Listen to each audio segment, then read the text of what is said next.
Pessoal, quinta-feira já é uma tradição e aqui é o Fábio Mota falando diretamente com o nosso brother, logo aqui pertinho, logo aqui do lado, ali no Canadá.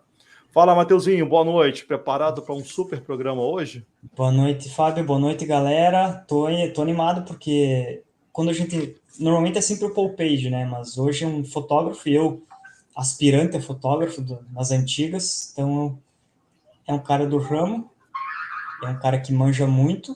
Então, estamos animados. Maravilha. Enquanto você vai falando aí, eu estou falando com o nosso convidado para ele entrar aqui. Ah, legal. Gente, Então, vamos... enquanto isso, eu vou pedindo para vocês uma coisa. Inscreva-se no nosso canal, já vai deixando o like, é importante para a gente.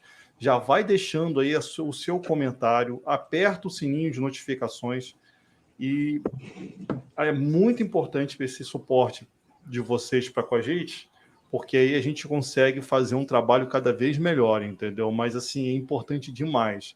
E o convidado de hoje tem muita história. Então, é mais uma parceria nossa aí com os nossos brothers do Inside Racing, aquela equipe toda, aquela equipe, né, Matheus? É isso aí, a gente tá sempre... Eu tento aparecer o máximo que eu posso aí, e se for para traduzir, se for para falar sobre endurance, fotografia, a gente tá aí para ajudar. A gente tem que marcar um programa para falar sobre Daytona, né? Porque esse final de semana foi mágico, né? Esse final de semana foi muito bom. Uma baita de uma corrida nos padrões Daytona. Daytona normalmente faz coisa boa, mas esse ano apesar de não estar lá, eu sou pé quente para os brasileiros. Esse ano deu boa também para nós, né? Graças Felipe Nasser, Daniel Serra. E se não fosse o Felipe, seria o Pipo, né? Que também é outro cara absurdo. Não, o Pipo é um cara que merece muito, é um cara muito bom. Ele começou muito cedo no Endurance, e eu acho ele um cara bacana, um cara gente boa, e um baita piloto, né? Isso que é o mais importante. Não, Mas e mais Felipe uma... Nasser deu Penske, tu deve ter dado pulos de alegria pela Penske, né? Eu gritei aqui, acordei a vizinhança toda. O pessoal, depois do almoço, domingo, tinha aquela soneca. Minha mulher até deixou eu ficar em casa sozinho para não passar vergonha comigo, né? Então, foi incrível. Foi mais um carro que eu tenho que comprar para coleção. Né? Cara, eu sou muito fã do New Garden, mas eu tenho que dizer que eu acho que ele, dos quatro ali, assim, eu tava falando pro Matheus aqui, pessoal, em off. Eu não conhecia direito o trabalho do Matt Campbell. E ele salvou muito o trabalho da equipe. Ele corrigiu, assim, gente, eu não estou falando mal do New Garden, não precisa falar, o New Garden tem a própria quilate dele, mas ele não está acostumado ainda. E o Rich está entrando aqui na área, nosso convidado, pera aí.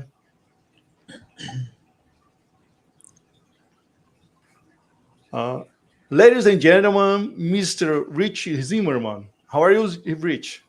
Well, good, but I haven't taken Spanish since first year of high school, and I remember Margarita, Dos Equis, and a couple other things. Cool. My teacher was so pretty, you know. All right. Good evening, man. How are you? And good to see you here after long years since the Brazilian events. Well, thank you very much to join us. Thank you. Man, let me ask you a favor, please. Put your phone or tablet, whatever, in the landscape position. All right.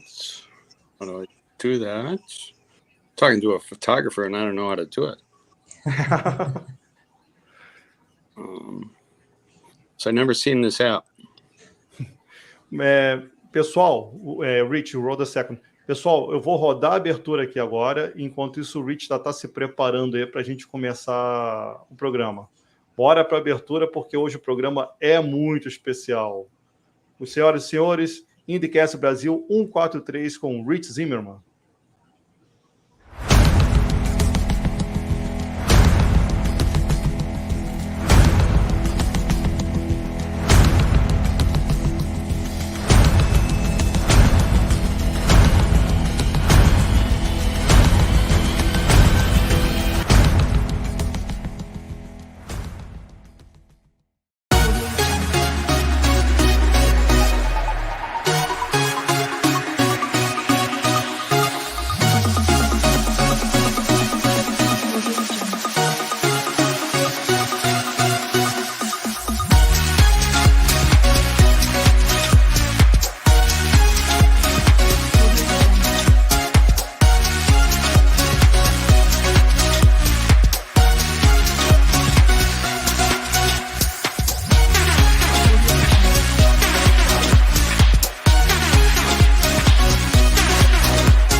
Boa noite, pessoal. Fábio Mota aqui, diretamente do Brasil.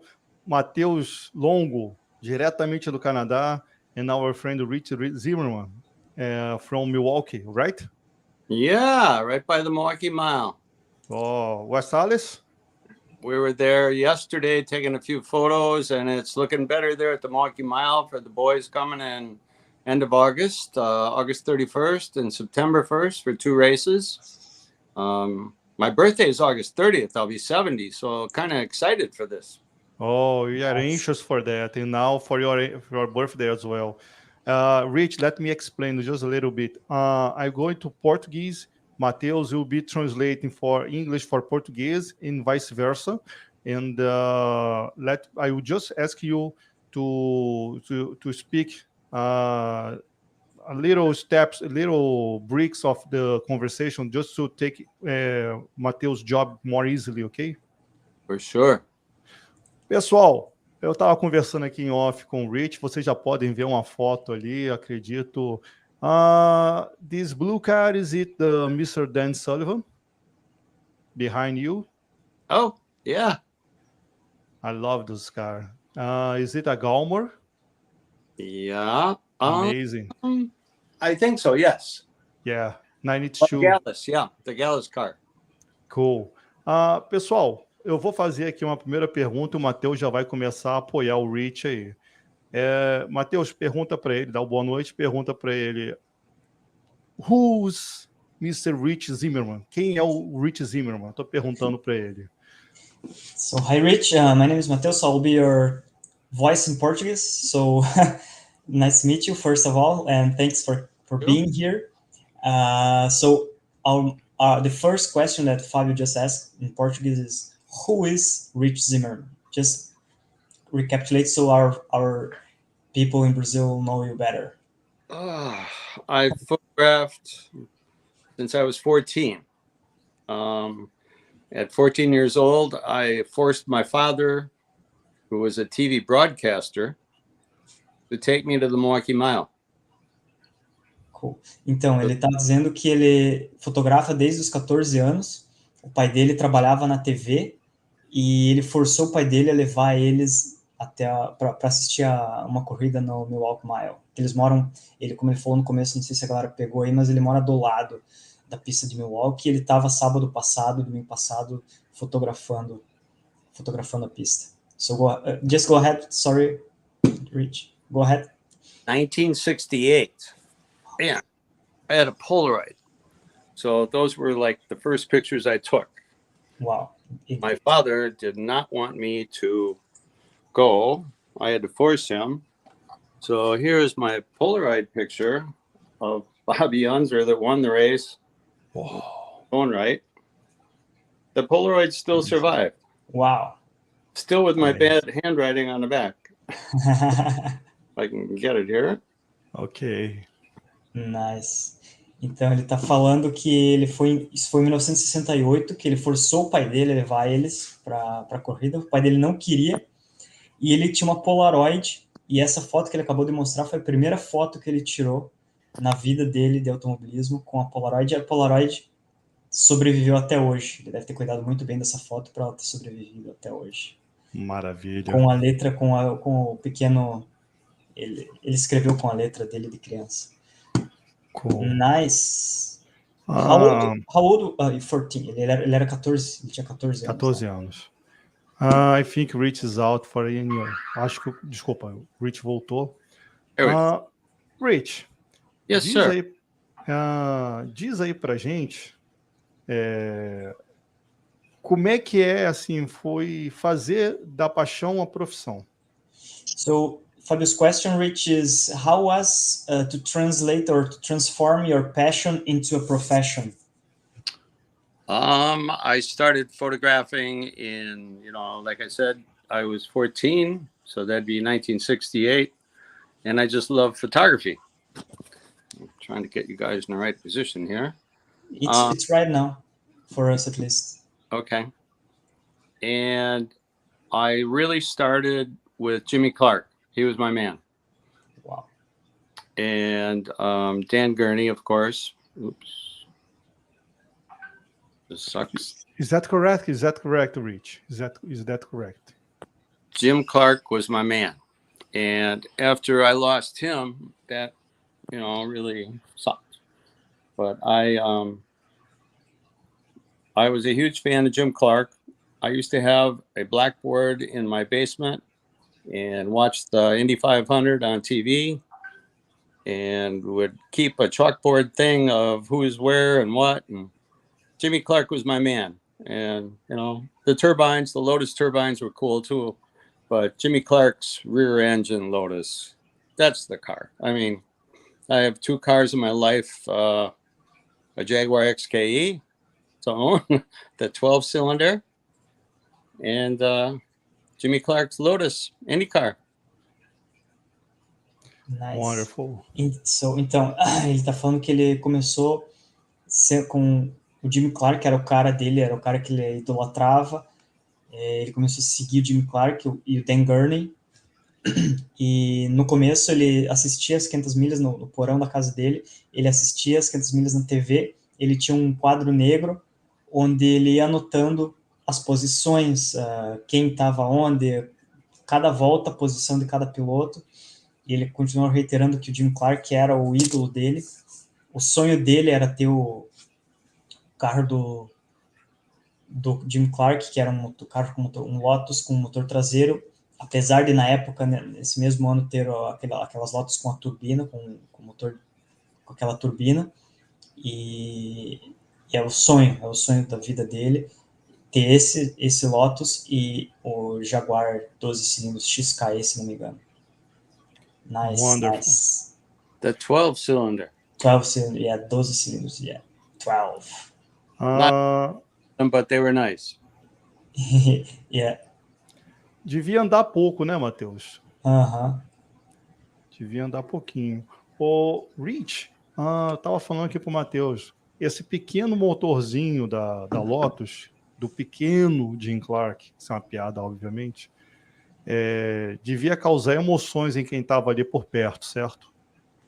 Então, so Fabio was saying here that this little motor from Jim Clark's car should have created a lot of emotions to people that could hear this engine. So, how was it? I never got to hear it. Oh, really? And he passed before I ever got to see him. He raced here at the Milwaukee Mile in 1969 and won with Dan Gurney. Mm-hmm. Actually, motor over. But Jim won and did well. This isn't my photo. Where'd it go? But Jim was the man. I would love to hear that car. Dario Franchitti, good friend, has run it. Mm-hmm. But this is what year? Whoa. 1963. Wow. This is Jim Clark and Dan Gurney. After won, and they're thumbs up to each other. Nice, amazing photo. Yeah. Good buddies, trustful racers, other good friends, trustworthy. Yeah. Então, ele falou que ele não teve o prazer de escutar esse Lotus, o motor desse Lotus, porque o Clark correu ali em 63, então ele não chegou a ver em pessoa esse carro, mas ele acabou de mostrar a foto ali do Jim Clark, do Dan Gurney, fazendo um aceno de um para o outro. Ele falou que eram tremendos pilotos, tremendos amigos, extremamente, eles tinham muita confiança de um para o outro, então eles brigavam muito na pista com muito respeito, que isso é uma coisa muito importante. Amazing. Rich, desculpa, nós estávamos conversando no mês de dezembro sobre a passagem do Gil, e você me mandou um monte de fotos dele, botou lá no seu blog, que eu ainda consegui acessar, não sei o que está acontecendo com a rede brasileira, que eu não consigo acessar mais. Fala um pouquinho para a gente do Gil. So, Rich, in December, Fabio was talking with the guys about the passing of Gil de Ferran, and you sent Fabio a lot of pictures Oh, yeah. from Gil, and talk to us about your relationship with Gil, and what do you He was think about? talking to you guys. He's right behind us. Yeah, he's always with us. We're hoping to put this photo in. We're rebuilding the Milwaukee Miles, I think I said, and this is going to go, I think, and I hope, in the medical center that we just revamped, and we just revamped the media center.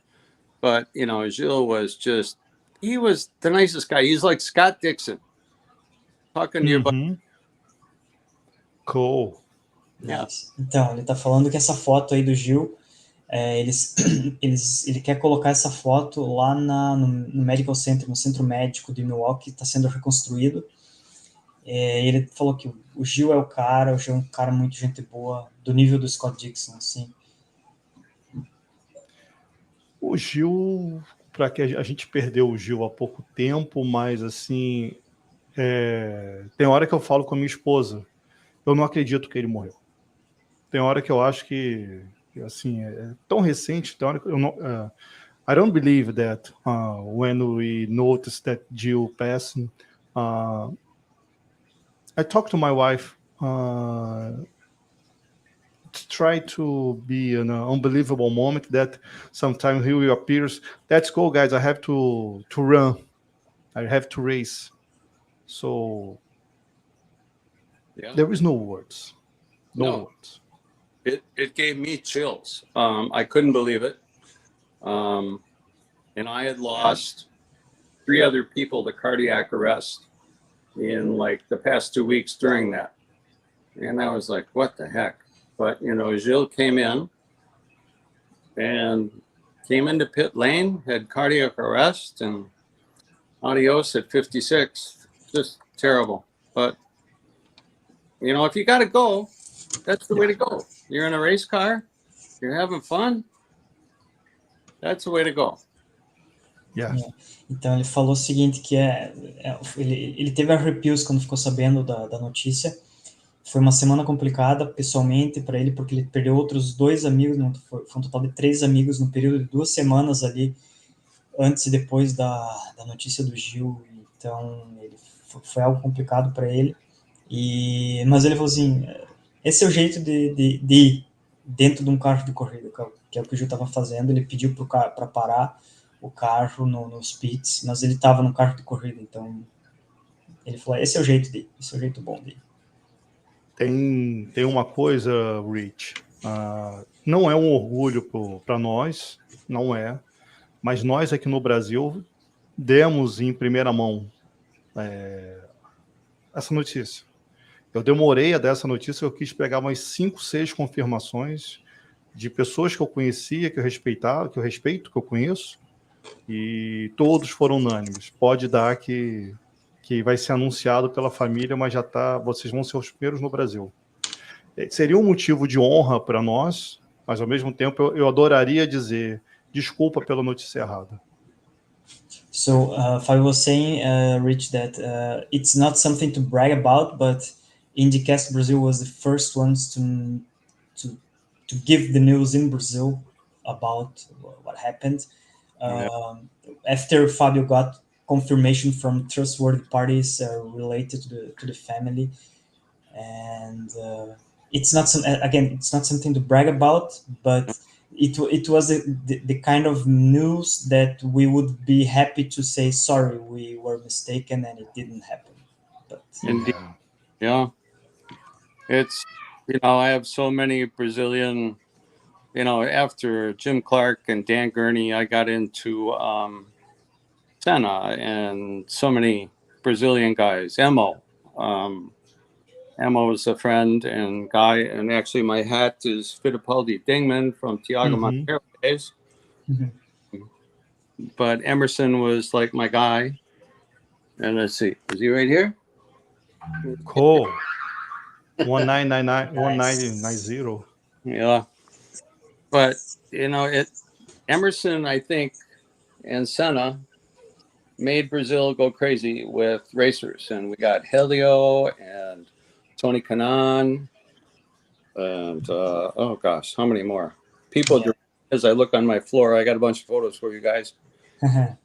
Felipe Nasr and IMSA. Yeah. But that really started the Brazilian connection, I think, with racing. Yes. And by the way, my sweatshirt, this is an Ayrton Senna rain tire that has run over my sweatshirt. And it's a treasure. It's a treasure. Crazy people like us. Of course. On it, and it's, that's a rain tire stamp. I'd love to have the tire.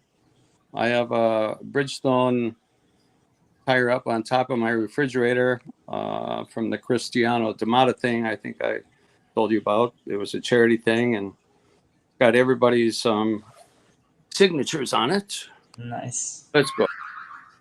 Let me just translate the first part, Rich. Oh, nice. But everybody's signature on it, including Paul Newman. Wow. Who never signed anything. Wow. Yeah. But nice. Yet he was the nicest guy in racing and did so much for IndyCar and charities and otherwise. But it missed one signature, and that was Mario's. Mario is amazing. Yeah, Mario Andretti. I interviewed him for twice, and he's amazing. Eu tô falando aqui, pessoal, que a gente tá falando de pilotos, eu entrevistei o Mário, tava falando para ele. E o Mário é maravilhoso. Incrível. Yeah. He's like talking to you again. He's like Scott Dixon or Dario or anybody normal. No big head. Good guy. And let's see where we go. Let me just cut you just for a little, Rich, so I can translate the first part. Sorry. Oh, I'm sorry. Então, ele falou, começando do começo lá, ele falou que realmente entre os brasileiros, tem muitos brasileiros importantes, tanto em termos de automobilismo, quanto para ele também. Teve o Emo, né? Todos esses nomes que ele falou ali, o Emo, o Gil, o Hélio, Tony, aí ele inclusive falou do Pipo e do Felipe Nasser, agora na IMSA. Então, quem abriu as portas para esses pilotos todos foram o Emerson, o Senna, etc. E ele falou agora desse pneu ali que ele acabou de mostrar. Esse pneu era do carro do Cristiano D'Amata, com assinatura de muita gente importante, e inclusive do Paul Newman, que dificilmente dava autógrafos, e só tá faltando o Mário naquele pneu ali. Maravilha. Oops. Let's see if we get this right.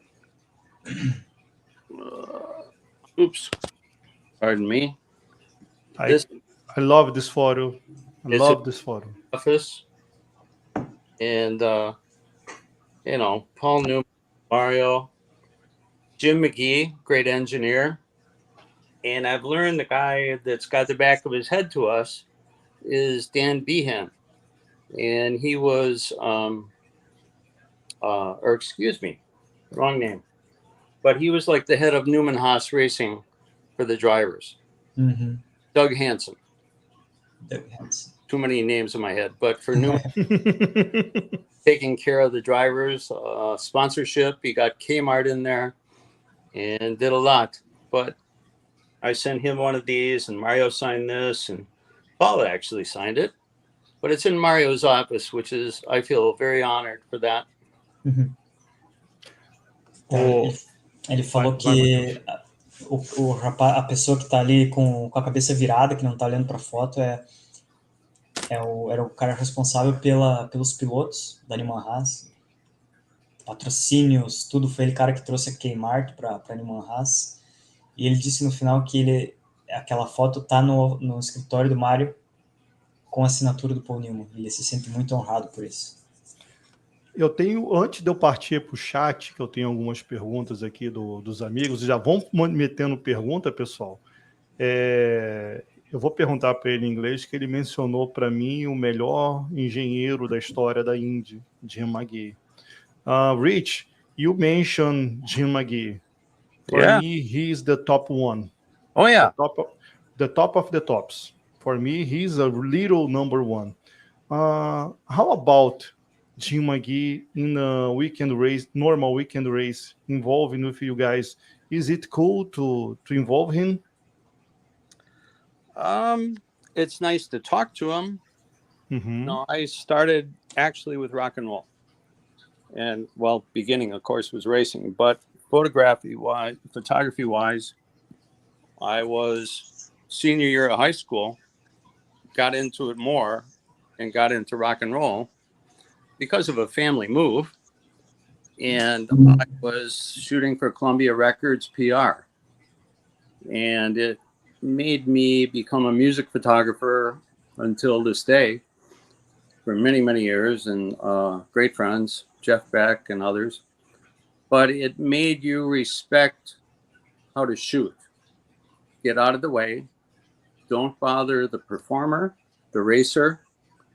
Just, take your shot, get out of his way. Or a crowd's way. Just do your job. Uhum. Então ele está falando que ele começou a carreira fotográfica dele como fotógrafo de rock, não de automobilismo. Ele fotografou por caras como Jeff Beck, entre outros, ele falou, e que nesse mundo aí ele aprendeu o seguinte, você tira foto e sai do caminho, você não fica no caminho, você não atrapalha quem está no palco, cantando ou tocando, você não atrapalha piloto, você não atrapalha mecânico. Tira foto, sai do caminho, e a mesma coisa às vezes também para quem está assistindo, tu não quer atrapalhar quem está assistindo um espetáculo ou a corrida, então você tira foto, você é profissional a ponto de não atrapalhar a profissão dos outros que estão ali também a trabalho. Mas... uma pergunta do chat. Opa. Uma pergunta do nosso chat. Teve algum fotógrafo que inspirou o Rich Zimmermann? Vai lá, Matheus. So, Rich, is there any photographer in Indy that inspired you to photograph, or? My father was a World War II correspondent. I did radio at 14. He was born in 1918. And he then went into television after World War II. So I was in a TV studio at 16, 15. I was managing a camera store at 17. And it just kept going. Então, ele falou que quem inspirou ele foi o pai dele, que foi correspondente de guerra na Segunda Guerra Mundial. E depois da Segunda Guerra ele começou a trabalhar numa TV, então desde os 14, 15, 16 anos ele estava dentro do estúdio de TV lá, e a partir dos 17 ele estava trabalhando numa empresa, numa loja de fotografia, que vendia câmeras, etc. E foi isso basicamente que começou a paixão dele. But no particular photographer in the indie world. In the indie world, Dan Boyd and Buddy Russ Lake at the Milwaukee Mile inspired me. Mostly it was probably Annie Leibovitz with Rolling Stone magazine, because I wanted to be a rock and roll photographer. And my father said, no. He said, go in the news industry. I'm a TV broadcaster, Então, ele falou que ele queria ser um fotógrafo da Rolling Stone, foi um fotógrafo da Rolling Stone, da revista Rolling Stone, que inspirou ele, mas o pai dele falou, não, você não vai ser fotógrafo de rock, você vai trabalhar para notícias, que é onde eu trabalho, e eu quero que tu trabalhe nessa área. Maravilha. Tem mais uma pergunta aqui, Rich, do nosso amigo Douglas, nosso brother aqui do IndyCast Brasil. Qual piloto mais gostava das suas fotos? So our friend Douglas here is asking Rich, which driver liked most your photos? Oh, that's a good question. All right, I'm going to show you a floor here. I trade these guys photos for visors. All right, I'm going to flip this around. You're going to see a floor full. Whoa! Wow. So we got amazing. We got Corvettes in the rain with the number 1 where they won in the rain. Nice. I was dry, by the way. But Pipo Durrani's been very, very nice, and Felipe Nasser. The bike guys are all crazy. I don't know them, but I love photographing them. Their front wheels in the air, that's nuts. Mm-hmm. These guys got more you know what than we do. Oh, yeah. Então, But ele tá falando que ele trocava o visor de capacete por foto no começo. E ali ele mostrou foto do Corvette, mostrou foto do carro do Pipo Derani. Ele falou que gosta muito do Pipo e do Felipe Nasser também. E esses caras das motos ele não conhece, mas ele falou que esses caras têm mais culhões do que muitos que a gente conhece. here's one. I'll answer. Yeah. For a couple of years, I tried getting people with thumbs up, like you saw with Gil de Ferran. And then a couple of years, I tried people putting gloves on. And we learned doing things, you know, try to do different things. Here's Helio, his breaking the record, got pole at the Milwaukee Mile. I think that's 1998 before he got the car. Maybe 99, because Greg 99. Moore, you know, right Yes. then. Yeah, so 2000, he would have been in the Penske car. Yeah. We got Danica. Here's some more Pipo Derani. Oh, Amazing driver. Amazing. Pipo is awesome. And he's now wearing glasses like me. Yeah. Where is it here? So this photo is in the Action Express simulator room. It's right above the simulator. And Nasser said to me last year, he goes, "That's your photo?" Or 2 years ago. And Cool. coming up the hill to turn 6 at Road America. Nice. Amazing. The year before, not so good. Let's see if I can. Oh, I got movement. I got too many photos around here. Let's see.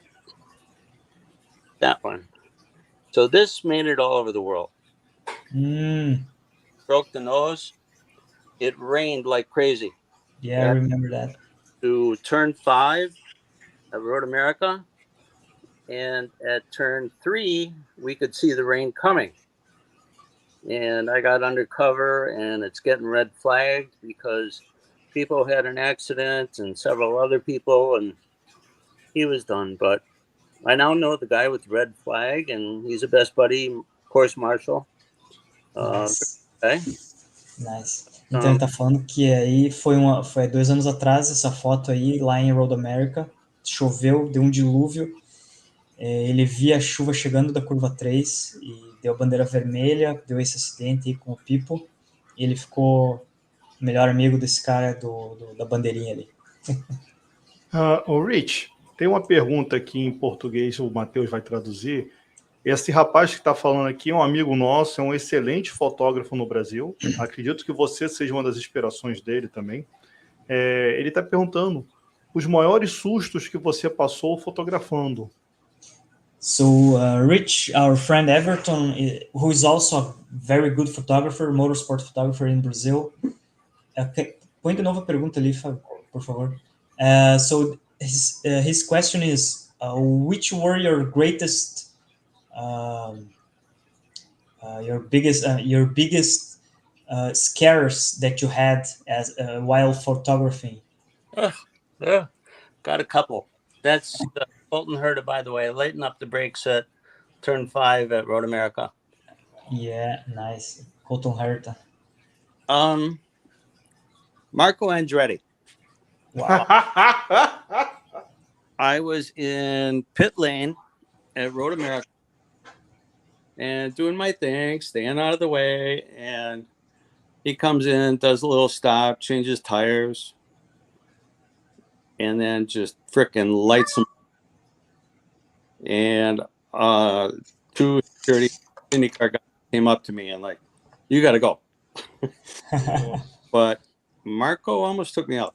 It was that was going out, and then he came back in immediately.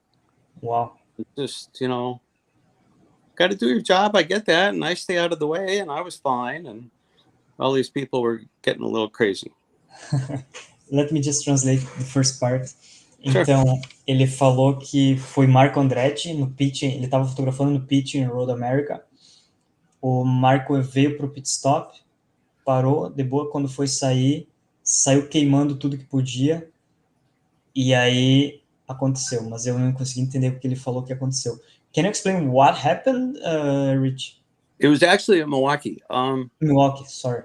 No worries.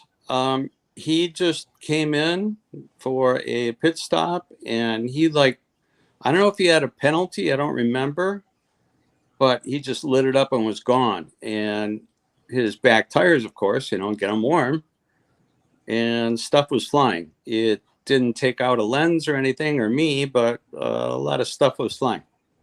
But what hit you actually? But I didn't understand. I think just rubber from tires. Oh, just rubber from the tires. Ah. Uau. Então ele falou que foi na medida que o Marcos saiu patinando, provavelmente foi a borracha do pneu que saiu voando, pedaços, né, da borracha enquanto ele patinava, que acertou ele. Uau. That was a good one. You just made me think of another one. Rudolph, remember him? Who? Your voice cut. Mexican. And where is it? Here it is.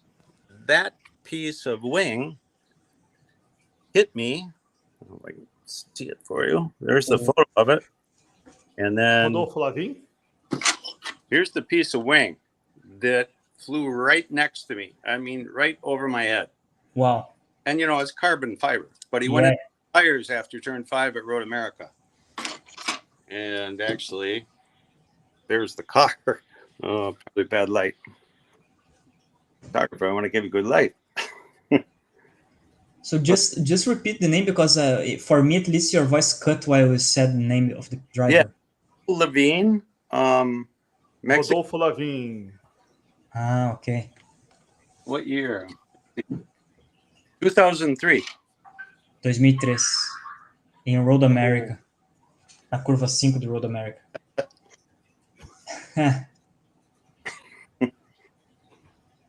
Quite amazing. You never know, right? But, it's like rock and roll. I try to stay out of the way and be safe. There's the car again. Ele tá falando que ele tava seguindo a dica do rock and roll, saindo do caminho, tentando ficar fora do caminho. Não deu certo. Maravilha. Actually, now that we're right over here in my shop, the best driver, in my opinion, is Sebastian Bourdais through the years. And I have behind me his models. And over here, we have his gloves and Helio's gloves. Nice. Where's his visor? Well, we got a bunch up there. I traded photos for visors in between doing my job for several publications, IndyCar Racing Magazine, On Track, Still, and a couple others. Então, ele tá falando que ele trocava fotos por visores de capacete, e ele falou ali que um dos melhores pilotos que ele viu, se não o melhor, foi o Sebastian Bourdais, que ele viu pilotando. Amazing. Nice. The Rick Mears Ammo visor. Wow, Rick Mears. Emerson's, but it's signed by Rick and Teddy Mayer, who I miss very much. He was a great engineer for Penske. And Emerson for many years. Esse visor do Emerson é assinado por Rick Mears. Another good Brazilian man. I have one of that. Yeah, nice. Do I still have? Oh yeah, a little PR piece. Cool. He is so great. I see his son's racing now, right? Wonderful, wonderful. I don't know. I think so. I was watching, I don't know, the car rally or something, and I saw Gugelmin. Oh no, it's not the same. He's not related. Oh, okay. Yeah, it's not related. He's a rally driver. Yeah, right. He was in Dakar, rally Dakar, I guess. I thought maybe Mauricio's kid. No, it's not. They're not the same age, but they're not even close relatives, as far as I know. Então ele tá falando que ele achou que o filho do Gugelmin estava pilotando no Dakar, que ele escutou o nome Não. do Gugelmin. Então eu falei para ele que eles não são nem parentes, mas ele achei legal que ele escutou o nome e pensou no Maurício. Maravilha. Quer dizer, você mencionou do Maurício. Maurício sempre foi muito respeitado pela comunidade da Indy e terminou de uma forma melancólica. Como ele era muito profissional com todo mundo, ele era profissional com vocês, fotógrafos também? So Gugelmin was a guy that was very respected in the Indy world, and his career finished kind of in a melancholic way. So how did he treat you guys, photographers? Oh, great. He was, again, one of the normal guys. Very nice, like buddy Max Pappas. Where's Max? Max is up here somewhere, right? Então ele falou que ele tratava muito bem, era um grande cara, muito respeitoso, um dos caras que eram caras normais, como o Max Pappas ali da foto. But really, really nice. Some of the guys have big heads, like a Willpower. And there's a few others, but most are really, really nice. When they're in their focus, I get it. I, again, stay out of their way and just try to be silent. Most of them won't know me unless I got 2 cameras or 3 around my neck. But, just be cordial. I'm not there to sign an autograph. Anything I trade or do, that's after a race or practice or something. It's just, because I love the sport, like you guys. Yeah, exactly. Yeah. Let me just translate this first part.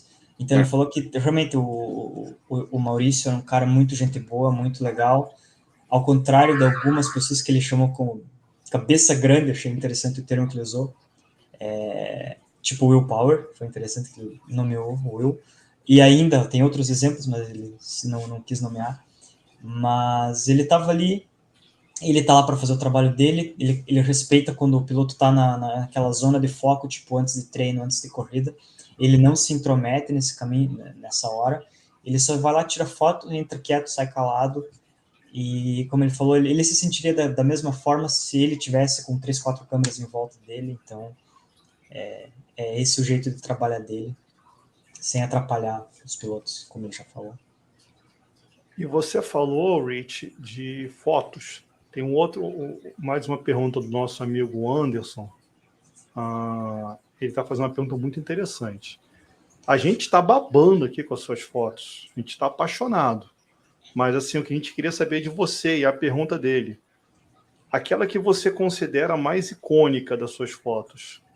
So we have a question from the chat, Rich, and the question is, we know that you have many, many great photographs, but in your opinion, which is the most important in your career? Right here. Have one? 3 or 4, 5, whatever. I'm going to show you one. This was done July 17th, 2022 at Road America. We had a Dan Gurney reunion, the first ever. And we're going to do another one in 2 years. Mm-hmm. But we had Dan Gurney's Spa F1 winning car there and 38 others. Now there's 3 photos here. One is my original, which will be on the right. And then we photoshopped a couple with the help of AAR, All American Racers, and check it out. But this was a great shot. They put me 40 feet up in the air. Wow. And amazing. I got chills doing it. So the original is here. And then I put a border around it. Oops. It's hard to do. Give me a Sony camera, I can do better. And here.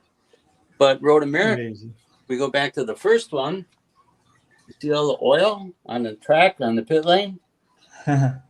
So we did Photoshop and got it out of there. Nice. So, let me just translate first, Rich. Então, ele falou que essa foto aí é uma foto que ele tirou em 2022, lá em Road America, no Dan Gurney Reunion, a primeira, após a passagem, né, o falecimento do Dan Gurney, e daqui a 2 anos vai ter outro evento, e essa foto ele tirou ali, e a galera fez um Photoshop para tirar as marcas de óleo e de pneu que tem ali, e ele tem muito orgulho dessa foto. Ele disse que ergueram ele 40 pés dá uns 15 metros por aí, 13, 14 metros de altura. Ele teve arrepios quando foi tirar essa foto. Maravilhoso. Amazing, Rich. thank you, buddy. Buddies. Okay, we got to talk about Alex Zanardi, who's... Yeah. Come on, let's go. So, here's Alex. I shot this before the big accident. I want to say, I have to flip, I think 2002. And I always wanted to get him sign it. And then, of course, he lost his legs, unfortunately. And he then went to Daytona. And do I have the date back here? Well, the photo's from 2001, but Alex signed this one for me. At the Amazing. Maravilhoso. Amazing. Zanardi, então ele tirou essa foto em 2001, e aí um ano que o Zanardi foi para Daytona, ele assinou essa foto. Maravilhoso. Of him, man. Him and Jimmy Vassar used to play tricks on each other with the porta potties. Ele e o Zanardi faziam... It was funny. Alex would go in, Jimmy Vassar would close the door and lock him in there. Ai. Well, ele tá falando que o Jimmy Vassar e o Zanardi ficavam fazendo... I think I lost you. We still there? Yeah. We are here. We can see you. We have another questions from the chat. Nós temos outras perguntas do chat. Vamos lá. Can you hear us, Rich? Can't hear you guys. Qual a pista que... Pergunta do Douglas. Qual a pista que você passou mais trabalho para poder fotografar? Can you hear me, I can't Rich? hear anything. Oh. Então, vamos... Tenta falar... Rich, can you hear me? Can you hear us? Back here. Eu acho que pessoal, tá dando um probleminha aqui de falar com ele. Vamos esperar um pouquinho. Rich, can you hear us? Back with sound. We lost sound here. Can you hear me? Rich, can you hear us? I don't know how to get it back. Can you see us? Trying to rejoin. Let's see. Ele vai tentar voltar. Vamos esperar um pouquinho aí, pessoal.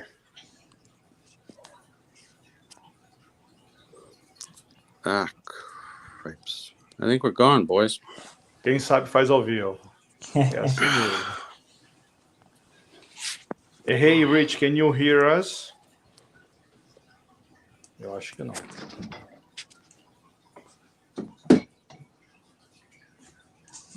Talvez tenha que derrubar ele e pedir para ele voltar. Eu vou mandar uma mensagem para ele.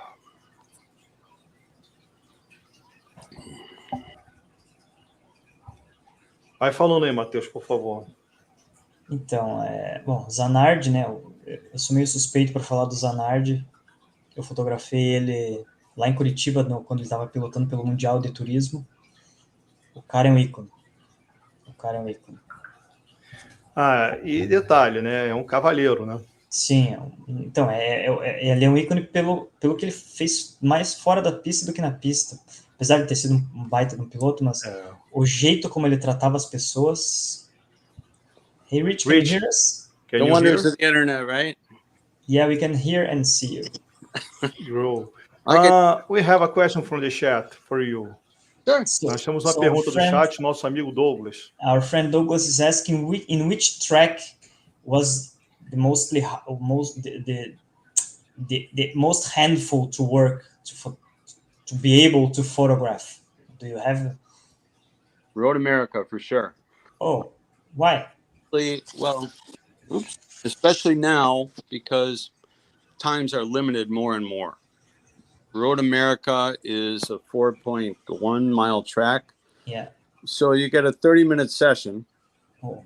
I love to do pit lane photography with, like behind me, Danica putting her gloves on, or guys in the cockpit. And so you do that. They get in, they go. So now I got 30 minutes to go around 14 turns and try to find my spots. And I always use the sun, wherever it's going to be the best, to show the inside of a cockpit, or, sun on the side of the car to light it up a little.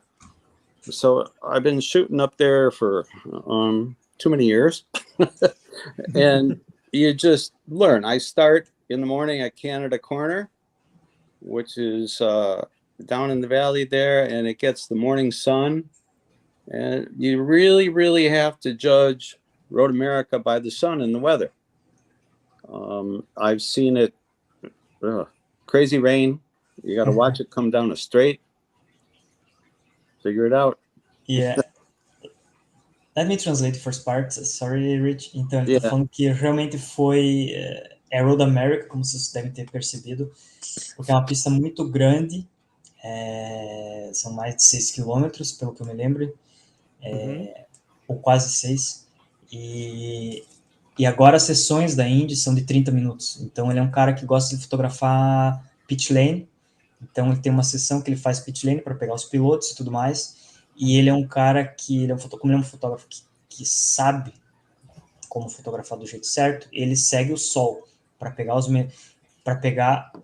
se aproveitar melhor do sol e tirar as melhores fotos. Então ele começava lá na Canada Corner, de manhã cedo, para pegar o melhor jeito do sol lá, e depois ia fazendo, são 14 curvas, são bastante curvas, então é bastante difícil de fazer isso hoje em dia pelo tamanho da pista. Ele já pegou muita chuva, muito sol, porque lá pode acontecer de tudo, lá em Road America.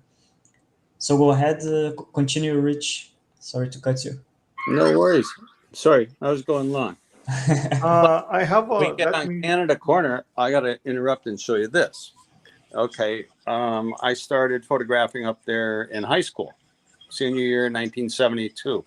This photo is Jackie Oliver car, but with James Hunt in it from Formula One. Oh. Então, essa é uma foto do carro do Jack Oliver com o James Hunt pilotando lá no Canada Corner. Nossa, de Canaan. Nossa. Num shadow. Yeah. Então, isso foi em 1972, 73, sorry. Então, em 1973, com o James Hunt pilotando o Shadow lá na Canada Corner, quando ele estava no final do high school dele. Wow. That is amazing. The car broke. Yeah. And he was married, and I was young. And there's a bar in Elkhart Lake called Siebkins. And James Hunt was in there chasing every skirt and having fun and drinks, and it was a good time. Então, o James Hunt, ele falou que o James Hunt era casado e ele estava saindo do high school e tinha um bar muito famoso lá em Elkhart Lake. E depois, como o carro dele quebrou, ele foi pro bar e estava indo atrás de todas as saias que ele encontrava e bebendo. Típico James Hunt. Eu tenho umas fotos aqui do blog do Rich Zimmermann que eu gostaria de compartilhar com vocês. Vai falando aí, Matheus, que eu vou mexer no layout aqui, por favor. Fabio's saying, Rich, that he's going to show a few of your pictures from your blog to share, so you can tell a few stories of the photos with us. For sure. For me, one of the most terrific cars that we have in the past, the coal green color schema. What do you think? Eu tô falando que um dos esquemas de cores mais bonitos que já teve era esse carro da Green. Oh, that was a great team. Good people. Trying to find the car. I think it's actually right here. Yeah, Dario and Paul and the boys having fun. I missed that team. I think it was a great team that should have stayed with it. But, that was right before the split, I think. And made things a mess. No, I can't find the photo. But Ele tá falando que esse time muito legal, muito bom de trabalhar, muito legal. É uma pena que não existe mais o time. Foi um período 2002. logo após o split, né, lá no... I got this one at Dario. Whoa. Nice. I love an overhead cockpit shot.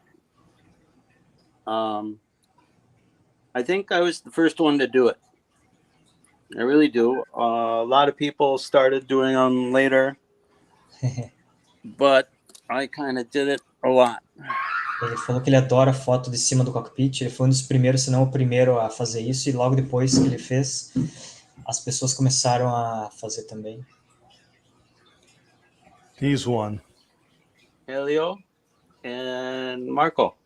Or no, Dario. Yeah, Helio and Dario, yeah.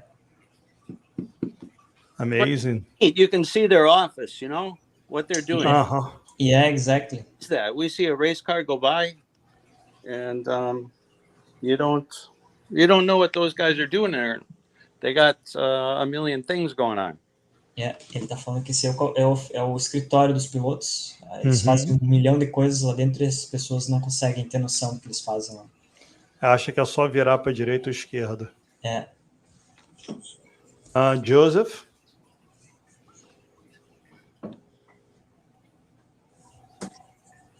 This is a legendary moment com o carro do Mark Donohue. Oh, God. That is my best fishing friend sitting in that car. He passed of lung cancer 2 months after that shot. And me to tears. But Mark Donohue was his hero. And these are some friends of mine that have kettle moraine restoration and preservation. And they are mostly Eagle fans and nuts. They kind of took care of half those cars I was showing, the Eagles. But they've got several Eagles that are just beautiful, beautiful cars. Nice. Ele tá falando que esse senhor ali, ele era o melhor amigo dele de pescaria. Ele morreu de câncer uns 2 meses após essa foto. Ele chorou muito. E essa oficina ali, eles trabalham basicamente com carros Eagle. Eles restauram. Praticamente só Eagle é o foco deles. Amazing. I could sit in the car. Getting out of it was hard. Ele tentou entrar e era difícil de entrar no cockpit. I understand it. Right. Eu entendo. Racing for you. Eu acho que isso aqui é o Road America, certo? I think it's it Road America, right? Yeah. But what I'm trying to show you is the quickest turning vehicles in the world. Oh. That is a tunnel boat, 14-foot long or 17-foot long, does 140 miles an hour, and the quickest turning vehicles in the world. They will break ribs in a corner.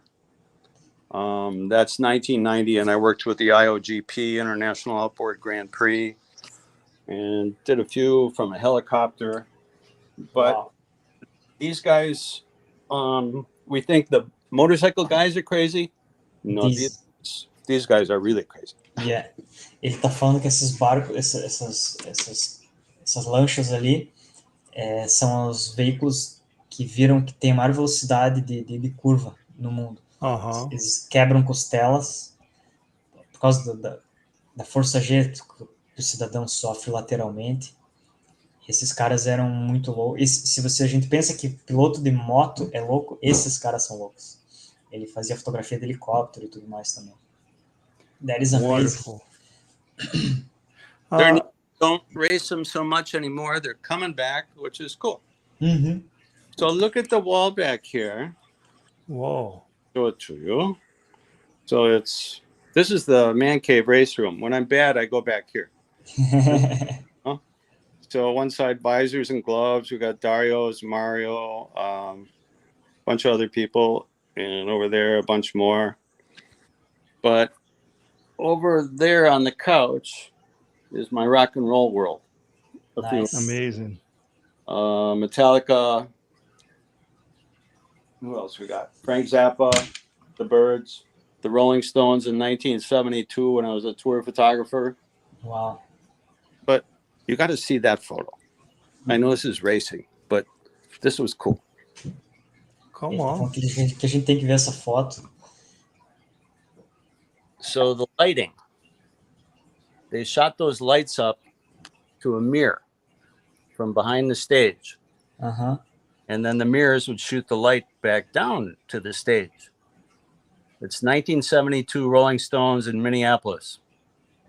And the stage was painted with a dragon on it. Stevie Wonder opened the show, and I was senior in high school working for a little street rag music newspaper and Columbia Records. Uau. I had friends, I was too busy shooting rock and roll and stuff. Metallica over here. The Bird. Então, ele tava falando que aquele show ali do Rolling Stones, ali em Minneapolis, o Steve Wonder abriu o show e a iluminação do palco era feita através de espelhos, então a luz batia no espelho e refletia para o palco. Ele era senior, né? Ele era do terceiro, equivalente ao terceiro ou quarto ano do high school naquela época, trabalhando para um jornalzinho e para a Columbia Records. Bons tempos, bons tempos. That is a good collection of pictures, Rich. Yeah, you guys gonna come help me clean it up? Oh, for sure.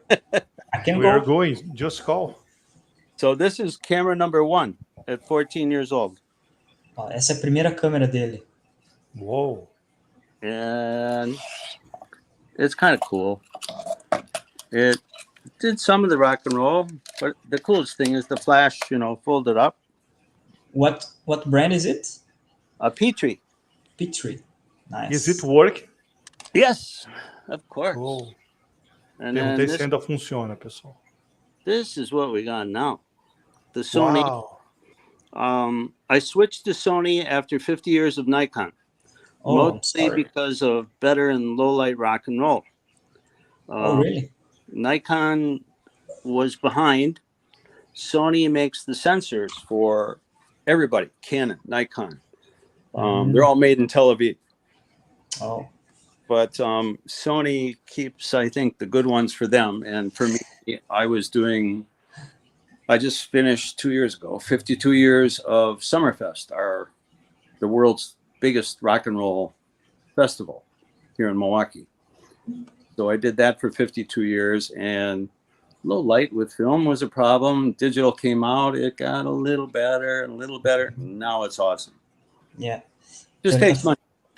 Yeah, for sure. Ele tá falando que então ele mostrou ali aquela Sony, ele disse que depois de muitos anos de Nikon, ele trocou para Sony, porque basicamente é a Sony que faz todos os sensores para Nikon, para Canon, e aí ele acha que a Sony segura os melhores sensores para eles, então é melhor para aquilo que ele trabalhava em situações de pouca luz, tipo em concertos de rock. Então, para ele, por exemplo, na época do filme, esse tipo de situação com pouca luz era muito ruim com o filme. Agora, com os sensores aí, foi melhorando, e hoje em dia ele falou que é excelente, por causa que os sensores evoluíram tanto. Então, ele falou que ele fotografou 52 anos seguidos um evento de rock ali em Milwaukee, e ano passado foi a última vez que ele fotografou, então é uma coisa que dá dinheiro, mas também é caro para manter equipamento e tudo mais. Sim. Ô, Rich, eu queria te pedir a sua avaliação em relação a essa foto aqui que a gente está compartilhando. O que você acha dela? I think I lost you again, boys. Do you hear us? Yeah, I hear you. Let me try. Okay. Yeah, There's something wrong. We see a black screen from you. Kick it, right? Hold on. Yeah, we can see you now and we can still hear you. Okay. Can you hear us? How about now? We can still hear you, but you are black again. Yeah, I can't see you either. For a moment, we could see you.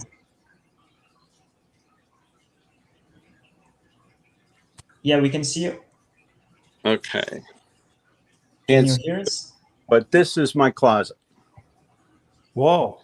So this is where I'm really bad. This is where I go. In here are 7,000 rolls of film.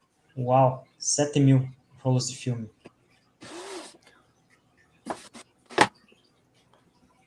Up there are 140 slide trays with, I think, 140 slides in each, mostly rock and roll, but some Slides. Ele falou que ele vem nesse quarto quando ele tá se sentindo depressivo. Sony, Nikon. This was what did all the old stuff, a Nikon F2.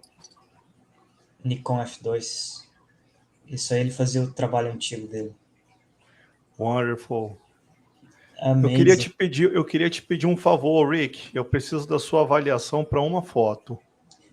Rick Fabio is asking you to evaluate one particular photo.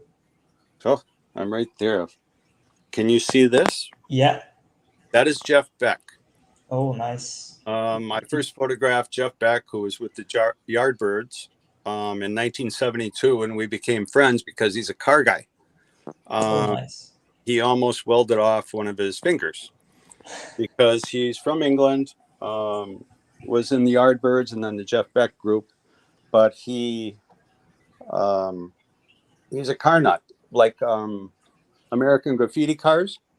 Uhum. Those are his thing. Então, ele tá falando que o Jeff Beck era um car guy como a gente, um petrolhead como a gente. Então, por isso que ele se deu bem. Essa foto ali foi num concerto ali dos Yardbirds em 73. E ele ficou amigo do Jeff Beck. Maravilha. Hey, Rich, olha essa foto aí. O que você acha dela? So, could you see the picture that we are showing? I can't. Oh. I don't know what's going on here. I can hear you guys. Let us know when you can see the picture.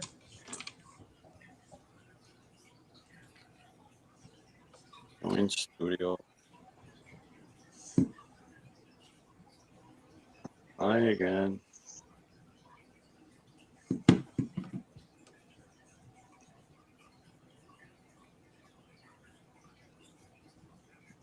We can see you now. You got me now? Yeah, we can see you and hear you.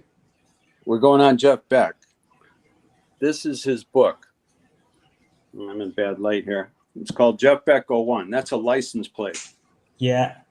And it comes in this fancy box with a fancy pouch, and it's beautiful. There's only like 2,500 of them. Wow. But if I can open a page, he even took his guitars to the point that he would pinstripe them to match his cars. I'm like, these are some of his cars. There's nice. Jeff. But I kind of was going to stop shooting rock and roll in 2022, and I saw Jeff Beck in October of 2022, and he passed in January of 2023. So I kind of said, I'm done. Jeff's passed. That was it. But the funniest part of this book is they took my photos from 1972 and said they're from England when they were actually from the Riverside Theater here in Milwaukee in April of 72. But it's very cool. It's the 10th book. It weighs about 25 pounds. Wow. And signed by him and copy number 10. Nice. That's very nice. But if you want to hear a good guitar player, and if you don't know him, go listen, people. Yeah. He's good. He doesn't sing. His guitar is his voice. Yeah. I like him. Let me just translate. Então, ele tá falando que esse livro ali sobre o Jeff Beck é um livro que saiu apenas 2.500 cópias, e ele tem a versão, o número 10 dessa edição limitada. Ele falou que tem algumas fotos dele de 72. É um livro pesadíssimo. Bom, é edição de colecionador aquilo ali, né? Então, ele só falou que o que é engraçado daquelas duas fotos que ele mostrou que foi ele que tirou, é que na legenda está dizendo que a foto foi tirada na Inglaterra, sendo que foi tirada ali em Riverside, ali perto de Milwaukee, que ele tirou em 72 e não foi na Inglaterra. Ele falou, claro, quem quiser escutar uma boa guitarra e não conhece o Jeff Beck, é um bom exemplo para começar escutando.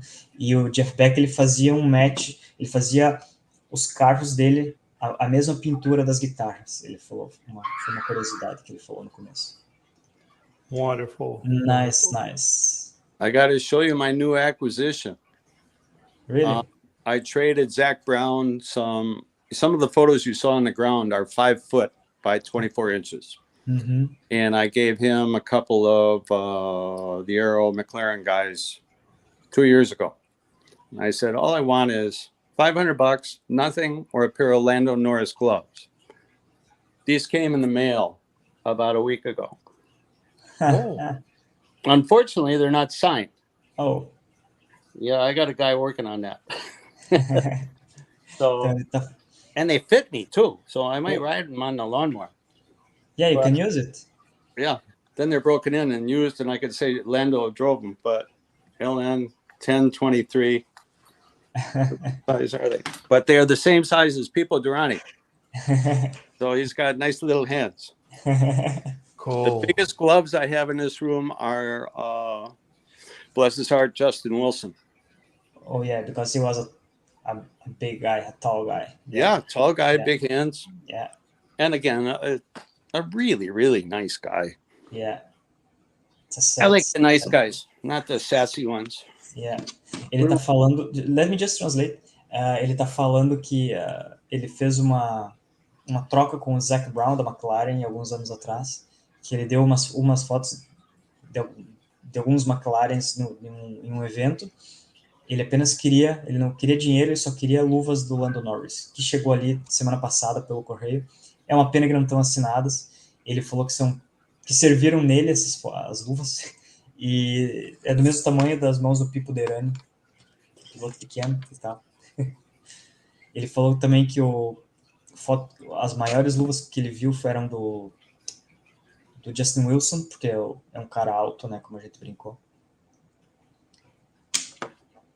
Maravilha. Pessoal, Rich, I would like to thank you very much for the support to join us for this call.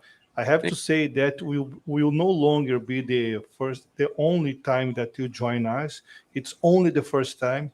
We are going to talk to you soon, very soon.